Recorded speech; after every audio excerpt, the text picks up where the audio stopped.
ஆமாண்டா, காலையில இருந்து நம்ம போட்ட சண்டேல எனக்கு ரொம்ப ஸ்ட்ரெஸ்டா இருக்கு. நம்ம கொஞ்சம் ஈவினிங்கா மீட் பண்ணலாமா? ஆதி, ஆறுதல் சர்வீஸ். ஐயோ!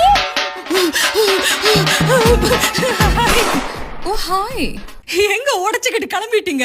உனக்கும் உன் பாய் ஃப்ரெண்டுக்கும் சண்டேன்னு கேள்விப்பட்டேன். அதான் நான் அவனுக்கு ஆறுதல் சொல்ல கிளம்பிட்டு இருக்கேன். அது நானும் அவனை தானே சால்வ் பண்ணோம். நீங்க நடுவுல வரீங்க. ஆமா, இது எப்படி உங்களுக்கு தெரியாது? உங்களுக்குள்ள ஏதாவது சைரன் இருக்கா? ஓ நோ, எனக்கு அவனை பத்தி தெரியாதா? நான் அவனோட வாய்ஸ் லோவானாலே கண்டுபிடிச்சிடுவேன். சரி தொல்ல, நான் அவனுக்கு போய் ஆறுதல் சொல்லணும். ஆமா, எப்படி ஆறுதல் கொடுப்பீங்க? அது நான் அவனோட மனசு திறந்து பேச வச்சு மைண்ட் ரிலாக்ஸ் பண்ண வைப்பேன். அப்புறம் லாங் டிரைவ் எல்லாம் கூட்டிட்டு போவேன், எக்ஸெட்ரா எக்ஸெட்ரா. ஆறுதல் சர்வீஸ் யூசி. உங்களுக்கு இந்த வேலைக்கு போறது இல்ல உங்க வீட்டு பிரச்சனை ஏதாவது பாக்குறது அந்த மாதிரி ஏதாவது பாருங்களேன். அப்படியே ஒட்டச்சுக்கிட்டு நடுவுல வர வேணாம்.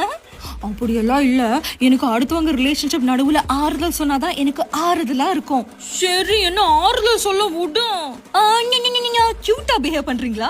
இவளுங்களே நம்ம நடுவுல வந்து பூந்து ஸ்வீட்டா பிஹேவ் பண்றேன்னு சொல்லிட்டு கடைசியில நம்ம ஆளுக்கிட்ட நம்மள வில்லியா மாத்திட்டு போயிடுவாங்க. சரி, ஆளு வெயிட் பண்ணிட்டு இருப்பான், நான் கிளம்புறேன். வேணாம், அவன் கேக்கலனாலும் நான் அவனுக்கு ஆறுதல் சொல்லிதான் அடங்குவேன். தேவையில்ல.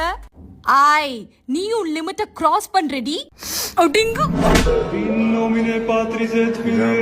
ஹலோ, ஆறுதல் தேவையாமே ஆறுதல். வாசப்படியில வெயிட் பண்ண, ஆறுதலோட வந்துட்டு இருக்க. வாசப்படியில வெயிட் பண்ண.